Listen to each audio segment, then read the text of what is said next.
আসসালামু আলাইকুম। চরকারি খান আদর্শ কলেজের পক্ষ থেকে অনলাইন ক্লাসে স্বাগত জানাচ্ছি। আমি প্রভাষক রেশমা আক্তার। প্রিয় ছাত্রছাত্রীবৃন্দ, তোমরা কেমন আছো? কোভিড-19 করোনা ভাইরাসের কারণে আমরা সবাই গৃহবন্দী। তারপরও বাংলাদেশ সরকারের সুযোগ্য নির্দেশনায় অনলাইন ক্লাসের যে আয়োজন করা হয়েছে তার মাধ্যমে আমরা তোমাদের কিছুটা হলেও শিক্ষা দেওয়ার চেষ্টা করছি। আমাদের সেই প্রয়াস নিয়ে আজকের ক্লাস। আজকে আমি ক্লাস নেব বিবিএ পাস স্নাতক শ্রেণীর প্রথম বর্ষে ক্লাস নেব। প্রথম বর্ষে ব্যবসায় পরিচিতি প্রথম পত্র। স্নাতক শ্রেণীর ছাত্রছাত্রী যে যেখানে আছো আমাদের রুটিন অনুযায়ী আজকের এই ক্লাস ফলো করবে। আশা করি তোমরা সবাই উপকৃত হবে। আমরা আজকে প্রথম পত্র থেকে অর্থাৎ ব্যবসায় পরিচিতি থেকে আমাদের আজকের অধ্যায় 4। অধ্যায়ের নাম হচ্ছে বিভিন্ন ধরনের ব্যবসায় সংগঠন। আজ আমরা এখান থেকে যা শিখব তা হলো সংজ্ঞা আর এর প্রকারভেদ। প্রিয় ছাত্রছাত্রীবৃন্দ, আমরা যদি মূল জিনিসটা বুঝে ফেলি তাহলে বাকি অংশটা বুঝতে আমাদের কোনো কষ্ট হবে না। আমাদের আজকের প্রশ্ন হলো ব্যবসায় সংগঠন কি? ব্যবসায়, যেহেতু ব্যবসায় সংগঠন আমরা পড়াচ্ছি, ব্যবসায় সংগঠন কি? ব্যবসা হলো, আমরা ব্যবসা সংগঠনে প্রবেশের পূর্বে জেনে নেব ব্যবসায় কি। ব্যবসা হলো পণ্য বা সেবা উৎপাদন, বন্টন এবং এদের সহায়ক যাবতীয় কাজের সমষ্টি। অন্যদিকে সংগঠন হলো উদ্দেশ্য অর্জনের জন্য প্রতিষ্ঠানে ব্যবহৃত বিভিন্ন মানবীয় ও বস্তুগত উপাদান সুশৃঙ্খলবদ্ধ করাকে বোঝায়। আমরা একটু ভিতরে প্রবেশ করি। মানবীয় ও বস্তুগত উপাদান কি? মানবীয় হচ্ছে একটা প্রতিষ্ঠানে দুই ধরনের উপকরণটা থাকে। এক হচ্ছে মানব শ্রেণী, যারা প্রতিষ্ঠানের কর্মকর্তা, কর্মচারী, শ্রমিক শ্রেণী। আর এক ধরনের প্রতিষ্ঠানে ব্যবহৃত বিভিন্ন উপকরণ, মেশিনারিজ, আসবাবপত্র, ফাইল, যে অফিস মনিহারি, এই সবগুলোকে বলা হয় বস্তুগত উপাদান। একটা প্রতিষ্ঠানে যে কয়টি উপাদান থাকে, যেমন মানি, ম্যান, ম্যাটেরিয়াল, মেথড, মার্কেট। তো এই যে উপকরণগুলো, এই সব কটি উপকরণকে যখন ব্যবসায়ের মুনাফা অর্জনের উদ্দেশ্যে একত্রিত করা হয় সেটাকেই বলা হয় ব্যবসায় সংগঠন। প্রিয় ছাত্রছাত্রী, আমাদের আজকের চ্যাপ্টারের নাম হচ্ছে বিভিন্ন ধরনের ব্যবসায় সংগঠন। আমরা ধরনের মধ্যে প্রবেশের আগে জেনে নিচ্ছি ব্যবসায় সংগঠন কাকে বলে। একটি প্রতিষ্ঠানে ব্যবসার মূল উদ্দেশ্য হচ্ছে মুনাফা অর্জন করা। আর এই মুনাফা অর্জন করতে গিয়ে ব্যবসায় প্রতিষ্ঠানে যে বিভিন্ন উপায় উপকরণ থাকে সেগুলো যেরকম বস্তুগত এবং মানবীয়, এই সকল উপায় উপকরণকে একত্রিতকরণ করার উদ্দেশ্যকে ব্যবসায় সংগঠন বলে। আমরা এবারে যাচ্ছি প্রকারভেদ। ব্যবসায় সংগঠনকে কত ভাগে ভাগ করা হয়েছে আমরা একটু জেনে নেব। ব্যবসায় সংগঠনকে প্রধানত 7 ভাগে ভাগ করা হয়েছে।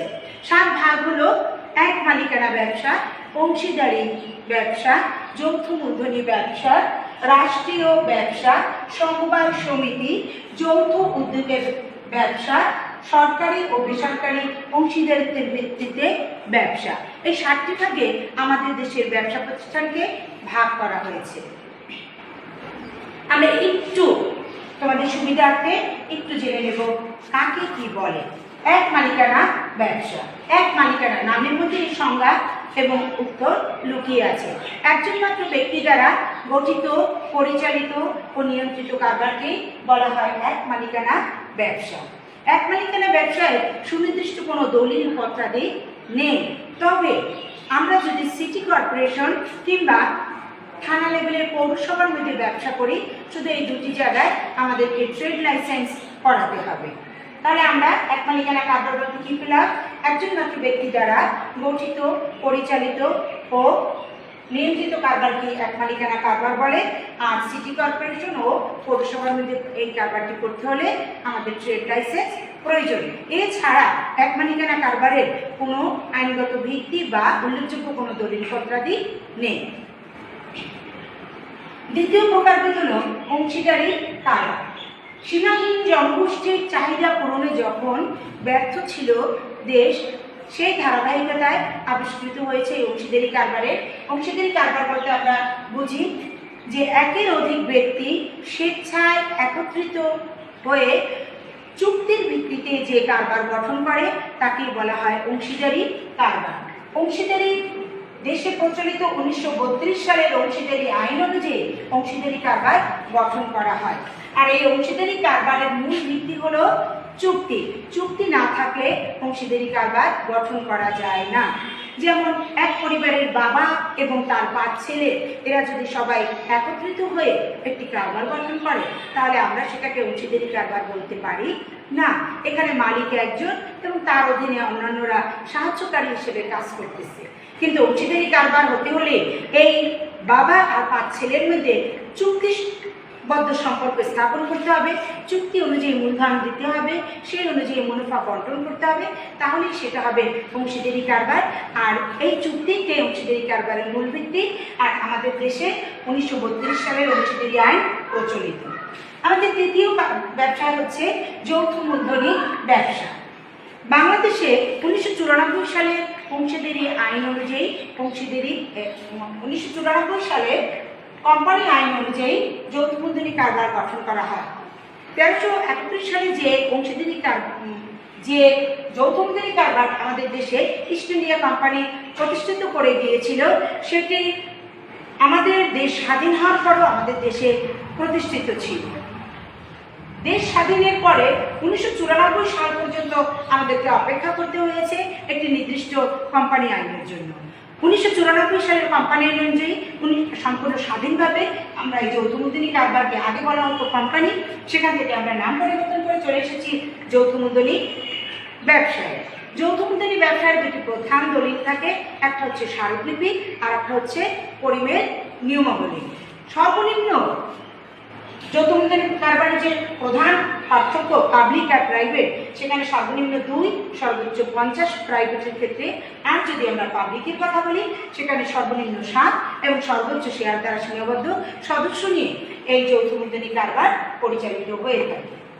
আমরা যখন আলাদা আলাদা চ্যাপ্টার পড়াবো এগুলো সম্পর্কে আরও ডিটেলস পড়াবো। আজকে আমাদের বিষয় অনুযায়ী সীমিত আকারে বোঝাতে হচ্ছে। চতুর্থ হলো সমবায় সমিতি। সমবায় শব্দের অর্থ মিলন, আর সমবায় সমিতি হচ্ছে একটি দেশের নিম্নবিত্তদের সংগঠন। এখানে দেশের মধ্যে যে শ্রমিক শ্রেণী রয়েছে, যে মজুর শ্রেণী রয়েছে, যে হ্যান্ড টু মাউথ দিন আনে দিন খাওয়া মানুষগুলো রয়েছে, তাদের সংগঠন হলো সমবায় সমিতি। সমবায় সমিতি আমরা নিম্ন শ্রেণীর মধ্যে এই সমিতিটি দেখতে পেলেও এই সমিতির উৎপাদন বা সূতিকাগার ছিল সেই ব্রিটেনের রজলিন নামক একটি গ্রামে সমবায় সমিতির সূত্রপাত ঘটে। আমরা সেই আলোচনায় পরবর্তী চ্যাপ্টারে যাব।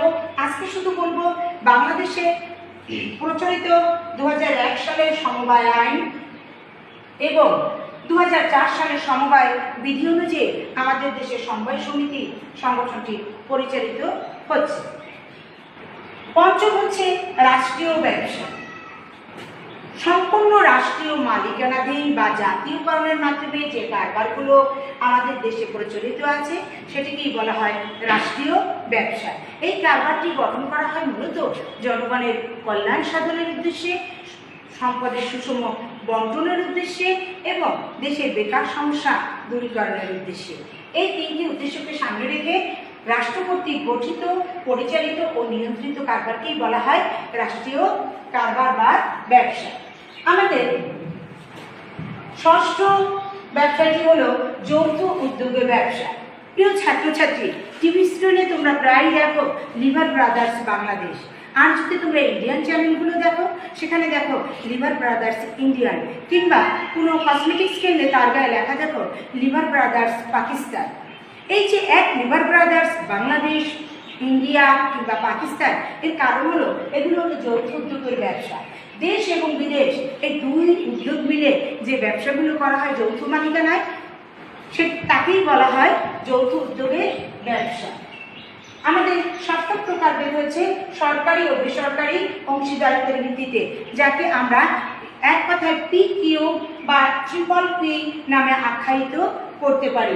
সরকারি ও বেসরকারি অংশীদারিত্বের ভিত্তিতে এর ফুল মিনিং হচ্ছে পাবলিক প্রাইভেট পার্টনারশিপ। অর্থাৎ দেশের মধ্যে গড়ে ওঠা এমন প্রতিষ্ঠান যার মালিকানায় সরকারও থাকবে, আবার সাধারণ জনগণও থাকবে। যেমন যে এটার মানে পার্টনারশিপটা হচ্ছে এরকম,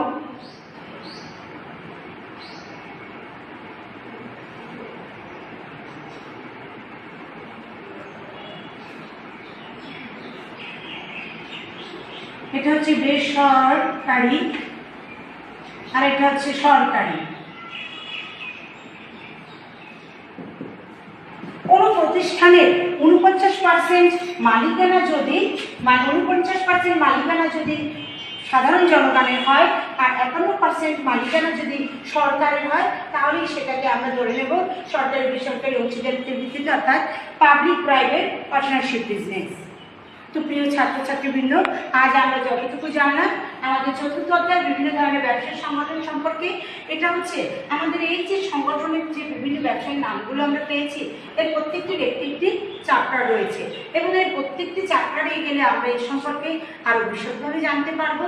কিন্তু আমরা আমাদের এই ভূমিকা চ্যাপ্টারটি আজকে পড়াটা নিয়ে নিয়েছি।